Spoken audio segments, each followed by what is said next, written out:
Guys, good afternoon guys. Papunta po kami sa Pilar Shrine dito sa Zamboanga City po. Bago kami papasok po, yung anak ko yung humihingi ng 5 peso, bibili daw siya ng pagkain para sa mga ibon. Ang dami kasing ibon dito po.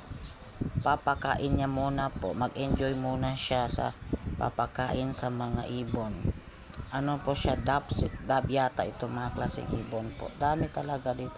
Nag-enjoy yung mga tao po dito para papakain yung mga ibon po. Tingnan nyo, ang dami niyan nila. Bibili muna tayo ng kandela para magsindi sa loob ng Port Pilar po. Tapos dalawang ano po yung binili ko. Dalawang po packet na ano po. Tapos ayan po. Tapos ngayon, papasok na po tayo para magsindi ng kandela sa loob ng Port Pilar. Tapos nagbigay ng coins yung anak ko dito sa may hiningi po ng matanda. Papasok na po tayo. Ito po, tingnan nyo po, ang lawag-lawak po sa loob. Tingnan nyo, ang lawag-lawak, ang lagi ng loob po ng Port Pilar. Ito po ay matatagpuan ninyo sa Zamboanga City po. Ang ganda ng Pilar Shrine namin po. Tingnan nyo, ang laki, ang lawag, at ang ganda, ang linis-linis pa po. Para before po kayo magsindi ng kandila, ma-enjoy nyo muna yung view. Ang ganda po, tingnan nyo. Diba? Ang linis-linis po ng ano niya, ng paligiran niya po. Ang ganda. Dito po pala yung parang mag-relax ka kasi init-init ng araw. Ang laki po ng Port Pilar po dito. Matatagpuan niyo po sa Zamboanga City po. At dito po, magsisindi po tayo dito ng kandila. Dito po yung magsindi ng kandila po. Yung anak ko nag-e-enjoy talaga. Tingnan nyo, ang init-init ng araw po. Ang init-init ng araw.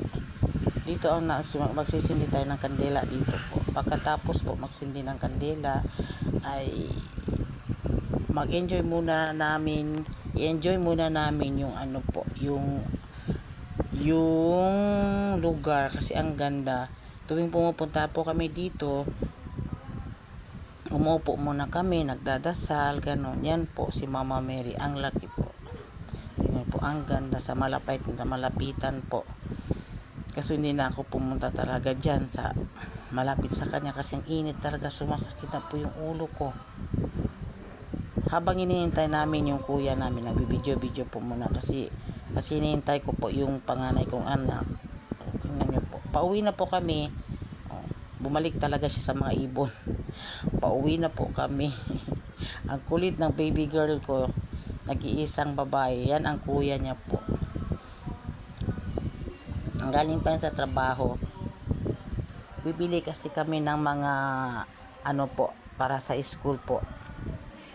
Papunta na po kami sa mga bazaar. Ito po yung lumang building po. Noon po talaga, medyo matagal na po ito. Dito natin matatagpuan yung museum ng Zamboanga City po. Hindi na kami papasok. Dito po sa bandang Port Pilar po, marami ding nagbebenta dito. Pumasok na din kami sa SM kasi gutom na.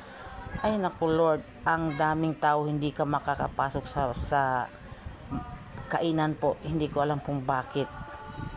Pang ilang ano na po to, restaurant. At dito namin natagpuan yung medyo konti lang yung tao. Dito na kami kumain, gutom na gutom. Aburido na yung anak kong babae. Tapos bumili na po, diretso na kami bumili ng mga notebook po. Pagkatapos pauwi na po kami dito po. Pagkatapos dito uuwi na po kami kasi pagod na, sakit na ng paa ko sa kalalakat. Enjoy naman kasi banding kaming tatlo.